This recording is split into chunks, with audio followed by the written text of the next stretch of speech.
All right, so here's our situation. We have these bulbs, and this one is broken, and as you can see, it's broken off inside there.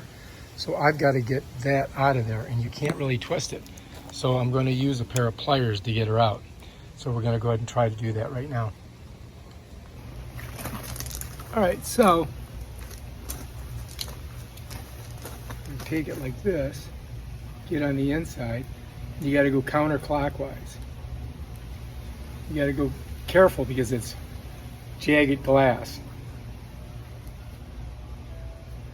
And I got to just, now I've got it here. I think I can spin it. And that's that. So, as you can see, you got to be really careful. It's got jagged glass all over it, so that's why you got to use your pliers. All right, so now I got to put the new one in, okay? I set that on the ground. I have my new bulb. And now we go clockwise. Bam, done, fixed. That's it, that's how you do it. Old one, all broke off, new one. All right, if you like this video, subscribe to my channel and check out my other awesome videos on how to do stuff. Peace out.